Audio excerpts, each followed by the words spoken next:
2000 সালে বাংলাদেশের পার্বত্য চট্টগ্রামের উপজাতীয় বা ক্ষুদ্র নৃতাত্ত্বিক জনগোষ্ঠীর লোকেরা বাংলাদেশে নিজেদের আদিবাসী দাবি করে বিশ্ব আদিবাসী দিবস পালন শুরু করে। পরবর্তীকালে তারা দেশের সমতলের বিভিন্ন উপজাতীয় ও তফসিলি জনগোষ্ঠীকেও এতে শামিল করে। মোট 45টি মতান্তরে 75টি জনগোষ্ঠীকে একত্রে আদিবাসী আখ্যা দিয়ে বাংলাদেশ সরকারের কাছে স্বীকৃতি দাবি করে। কিন্তু বাংলাদেশের উপজাতীয় জনগোষ্ঠীর এই আদিবাসী দাবি শুরুতেই দেশের মধ্যে তুমুল বিতর্কের সৃষ্টি করে, কারণ অভিধানিক ও নৃতাত্ত্বিক সংজ্ঞা অনুযায়ী আদিবাসী মানে আদি বাসিন্দা। আদিবাসী শব্দের ইংরেজি শব্দ ইন্ডিজেন্স পিপল। প্রখ্যাত নৃতত্ত্ববিদ মর্গানের সংজ্ঞা অনুযায়ী আদিবাসী হচ্ছে কোন স্থানে স্মরণাতীতকাল থেকে বসবাসকারী আদিমতম জনগোষ্ঠী, যাদের উৎপত্তি, ছড়িয়ে পড়া এবং বসতি স্থাপন সম্পর্কে বিশেষ কোনো ইতিহাস জানা নেই। মর্গান বলেন, আদিবাসীরা হলো মানবজাতির একটি গোষ্ঠী যারা অনাদিকাল থেকে একটি জায়গায় বসবাস করে আসছে, তারাই প্রকৃত মাটির সন্তান। সকল ঐতিহাসিক, নৃতাত্ত্বিক, প্রত্নতাত্ত্বিক বিশ্লেষণ অনুযায়ী বাংলাদেশের উপজাতীয় জনগোষ্ঠীর কেউই বাংলাদেশের স্মরণাতীতকাল থেকে বসবাস করছে না। তাদের সকলেই বহির্বিশ্ব, বিশেষ করে ভারত, মিয়ানমার থেকে বাংলাদেশে প্রবেশ করেছে বিভিন্ন সময়। এই অনুপ্রবেশও স্মরণাতীতকাল পূর্বে ঘটে নাই। মাত্র কয়েকশো বছর পূর্বে ভারত ও মিয়ানমার থেকে তারা বাংলাদেশে প্রবেশ করেছে। উপরন্তু বাংলাদেশের এই উপজাতীয় জনগোষ্ঠী তাদের আদিনিবাস ভারত ও মিয়ানমারেও আদিবাসী জনগোষ্ঠী হিসেবে স্বীকৃত নয়। বাংলাদেশের বিভিন্ন অঞ্চলে প্রত্নতাত্ত্বিক গবেষণায় মানব বসতির যেসব তথ্য প্রমাণ পাওয়া যায় তা খ্রিস্টপূর্ব 500 থেকে 1600 সালের পুরাতন। সে কারণে উপজাতিদের আদিবাসী আখ্যাদানকারী গবেষকগণ এখন ইন্টারন্যাশনাল লেবার অর্গানাইজেশন কনভেনশন 169 আদিবাসী বিষয়ক সংজ্ঞার অপব্যাখ্যা করে বাংলাদেশের ক্ষুদ্র নৃগোষ্ঠী ও তফসিলি সম্প্রদায়কে আদিবাসী দাবি করছেন ও দাবি করতে উদ্বুদ্ধ করছেন। এ বিষয়ে জাতিসংঘ এর অধিভুক্ত প্রতিষ্ঠান থেকে এ পর্যন্ত প্রধানত 3টি চার্টারের অস্তিত্ব পাওয়া যায়। এগুলো হলো 1957 সালের 5ই জুন অনুষ্ঠিত জাতিসংঘের অধিভুক্ত প্রতিষ্ঠান আন্তর্জাতিক শ্রম সংস্থার 40তম অধিবেশনে প্রদত্ত আদিবাসী ও উপজাতি জনসংখ্যা কনভেনশন 1957, আইএলওর 1989 সালের 7ই জুন অনুষ্ঠিত 76তম অধিবেশনে প্রদত্ত আদিবাসী ও উপজাতীয় জনগণ কনভেনশন 1989 এবং 2007 সালের 13ই সেপ্টেম্বর নিউ ইয়র্কে জাতিসংঘের সদর দপ্তরে অনুষ্ঠিত 61তম অধিবেশনে আদিবাসীদের অধিকার সংক্রান্ত জাতিসংঘের ঘোষণাপত্র। এখানে আইএলওর প্রথম চার্টার দুটি বিশেষভাবে লক্ষণীয়। চার্টার দুটির শিরোনাম হচ্ছে ইন্ডিজেন্স অ্যান্ড ট্রাইবাল পপুলেশন কনভেনশন, অর্থাৎ আদিবাসী ও উপজাতি জনগোষ্ঠী বিষয়ক কনভেনশন। অর্থাৎ এই কনভেনশনটি আদিবাসী ও উপজাতি বিষয়ক স্বার্থ সংশ্লিষ্ট। কনভেনশনে পাশ হওয়া ধারাগুলো একই সাথে আদিবাসী ও উপজাতি নির্ধারণ ও তাদের স্বার্থ সংরক্ষণ করে, শুধু আদিবাসীদের নয়। অথচ বাংলাদেশে এই চার্টারকে আদিবাসীদের জন্য এক্সক্লুসিভ করে উপস্থাপন করা হয়। এখানে উপজাতি ও আদিবাসীদের জন্য আলাদা সংজ্ঞা নির্ধারণ করা হয়েছে। ইন্ডিজেন্স অ্যান্ড ট্রাইবাল পিপল কনভেনশন 1989 এর আর্টিকেল 1 এর এতে ট্রাইবাল বা উপজাতি সংজ্ঞা দিতে গিয়ে বলা হয়েছে, স্বাধীন দেশে উপজাতীয় জনগণ যাদের সামাজিক, সাংস্কৃতিক এবং অর্থনৈতিক অবস্থা তাদের জাতীয় সম্প্রদায়ের অন্যান্য অংশ থেকে আলাদা করে এবং যাদের অবস্থা সম্পূর্ণ বা আংশিকভাবে তাদের নিজস্ব রীতিনীতি বা ঐতিহ্য বা বিশেষ আইন বা প্রবিধান দ্বারা নিয়ন্ত্রিত হয়। অর্থাৎ একটি দেশের মূল জনগোষ্ঠী থেকে সামাজিক, অর্থনৈতিক ও সাংস্কৃতিকভাবে বিভিন্নতর, যারা তাদের নিজস্ব ঐতিহ্য সৃষ্টি ও আইন দ্বারা সম্পূর্ণ আংশিকভাবে পরিচালিত, তাদেরকে উপজাতি বলা হয়। এখন আইএলওর এই সংজ্ঞাটি যদি আমরা বাংলাদেশের চাকমা, মারমা, সাঁওতাল ও অন্যান্য জাতিসমূহের সাথে বিচার করি তাহলে পরিষ্কার বোঝা যায় তারা উপজাতি। কেননা ট্রাইব শব্দের বাংলা অর্থ উপজাতি। আদিবাসী তারা যারা একটি নির্দিষ্ট রাষ্ট্রে বংশানুক্রমে বসবাস করছে বা অধিকৃত হওয়া বা বর্তমান সীমানা নির্ধারণের পূর্বে বা উপনিবেশ সৃষ্টির পূর্ব থেকে বসবাস করছে, যারা তাদের কিছু বা সকল নিজস্ব সামাজিক, রাজনৈতিক, সাংস্কৃতিক, অর্থনৈতিক ও আইনগত অধিকার ও প্রতিষ্ঠান সমূহ ধরে রাখে। আইএলও কর্তৃক উপজাতি ও আদিবাসী সংজ্ঞার মূল পার্থক্য হচ্ছে নির্দিষ্ট রাষ্ট্রে বংশানুক্রমে বসবাস বা অধিকৃত হওয়ার, বর্তমান সীমানা নির্ধারণের পূর্বে বা উপনিবেশ সৃষ্টির পূর্ব থেকে বসবাস। বাকি শর্তগুলো মোটামুটি উপজাতিদের মতোই, অর্থাৎ একজন উপজাতি আদিবাসী হবেন কি না তার শর্তের উপর ভিত্তি করে। এছাড়াও রয়েছে 2007 সালের 13 সেপ্টেম্বর নিউ ইয়র্কের জাতিসংঘ সদর দপ্তরে অনুষ্ঠিত 61তম অধিবেশনে the United Nation Declaration on the Rights of Indigenous People charter. এটি এক্সক্লুসিভলি আদিবাসীদের স্বার্থ সংশ্লিষ্ট, উপজাতিদের নয়। Indigenous and tribal peoples convention 1957 সালে পাশ হলেও এ পর্যন্ত বিশ্বের মাত্র 27টি দেশে এই কনভেনশন রেটিফাই করেছে। 1972 সালের 22 জুন বাংলাদেশ এই কনভেনশন রেটিফাই করেছে। বাংলাদেশ এই কনভেনশন রেটিফাই করলেও তা ছিল বৈশ্বিক দৃষ্টিতে, কেননা বাংলাদেশ কখনোই এই দেশে কোনো আদিবাসী জনগোষ্ঠী আছে তা স্বীকার করেনি। বাংলাদেশের বাইরে উপমহাদেশের পাকিস্তান ও ভারত এই কনভেনশন রেটিফাই করেছে, যদিও এরই মধ্যে 8টি দেশ এই কনভেনশনকে নিন্দা করে তা থেকে বেরিয়ে গেছে। অন্যদিকে ইন্ডিজেন্স অ্যান্ড ট্রাইবাল পিপল কনভেনশন 1989 সালে পাশ হলেও এখন পর্যন্ত বিশ্বের মাত্র 23টি দেশ এই কনভেনশন রেটিফাই করেছে। এর মধ্যে কনভেনশন 107 থেকে বেরিয়ে আসা 8টি দেশও রয়েছে। উপমহাদেশের একমাত্র নেপাল ছাড়া আর কোনো দেশ এই কনভেনশন রেটিফাই করেনি।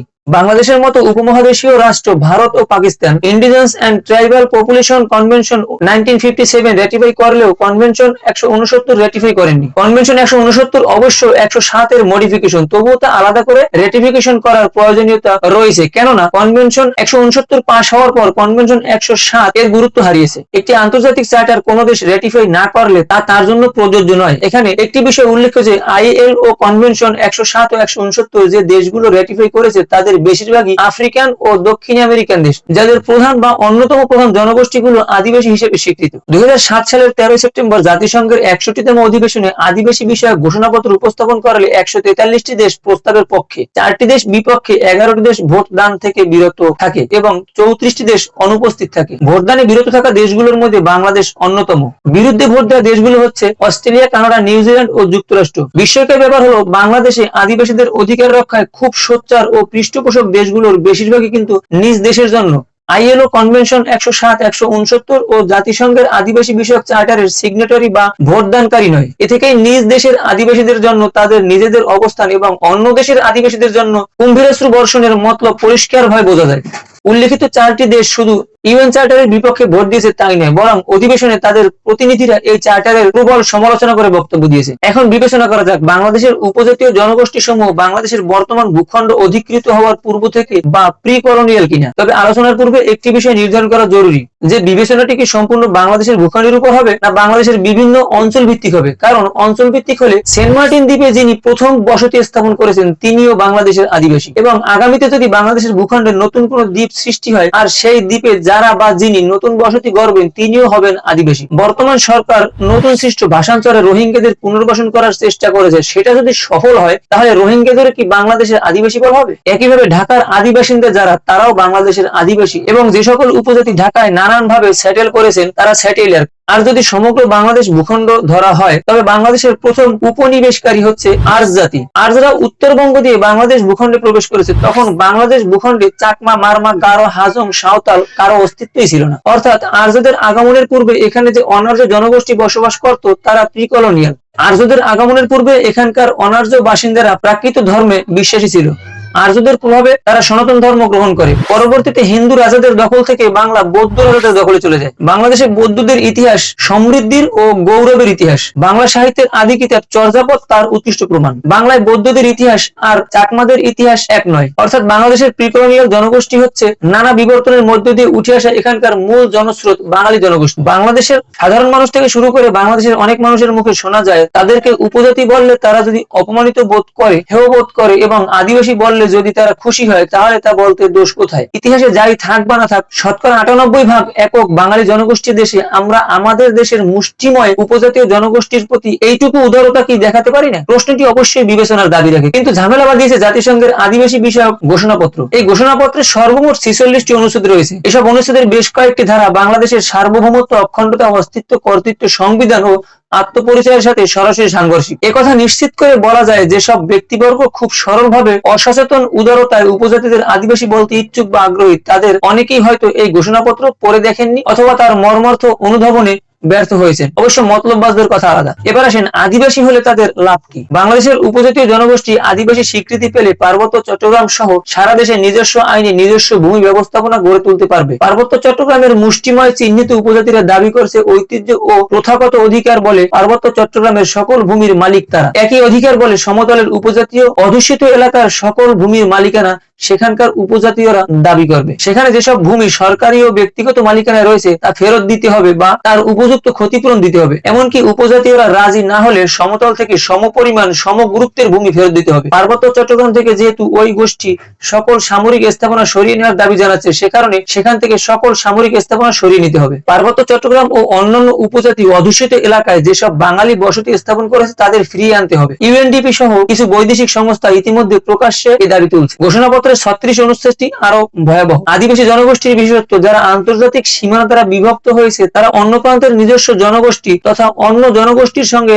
আধ্যাত্মিক, সাংস্কৃতিক, রাজনৈতিক, অর্থনৈতিক এবং সামাজিক সংক্রান্ত কার্যক্রম সহ যোগাযোগ ও সম্পর্ক সহযোগিতা বজায় রাখার ও উন্নয়নের অধিকার রয়েছে। বাংলাদেশে বসবাসকারী উপজাতি জনগোষ্ঠীর মূল আবাস ভারত ও মিয়ানমার। সেখানে এখনো তাদের মূল জনগোষ্ঠী রয়ে গেছে। এখন বাংলাদেশে তাদের খণ্ডিত অংশ যদি আদিবাসী হিসেবে স্বীকৃতি পায় তাহলে ভারতের সমগ্র 7 সিস্টার্স রাজ্য, পশ্চিমবঙ্গ, বিহার, উড়িষ্যা এবং মিয়ানমারের বিপুল এলাকা আদিবাসী ল্যান্ড স্বীকৃতি পাওয়ার পথ উন্মুক্ত হবে। একই সাথে সীমান্তের উভয় পারের অভিন্ন জনগোষ্ঠী যদি অভিন্ন রাজনৈতিক সরকার কাঠামো কিংবা স্বাধীনতার দাবি তোলে তা আঞ্চলিক সমস্যায় রূপ নেবে। আদিবাসী জনগোষ্ঠীর উল্লেখিত অধিকার সমূহ নিশ্চিত করতে জাতিসংঘ বিশেষভাবে ভূমিকা রাখতে পারবে, যা 42 অনুচ্ছেদে বলা হয়েছে। পূর্ব তিমুর, দক্ষিণ সুদান স্বাধীনকরণে জাতিসংঘের ভূমিকা বিশ্বের দেশপ্রেমিক জনগণকে আতঙ্কিত করেছে। অধুনা পশ্চিম পাপুয়া নিউগিনিতেও জাতিসংঘের ভূমিকা নিয়ে প্রশ্নের সৃষ্টি হয়েছে। যদিও 46 অনুচ্ছেদে রাষ্ট্রের অখণ্ডতা রক্ষা করার কথা বলা হয়েছে, কিন্তু আমাদের মনে রাখা প্রয়োজন আদিবাসীর দাবি এমন একটা জনগোষ্ঠী থেকে উত্তরিত হচ্ছে যারা 42 বছর ধরে স্বাধীনতার জন্য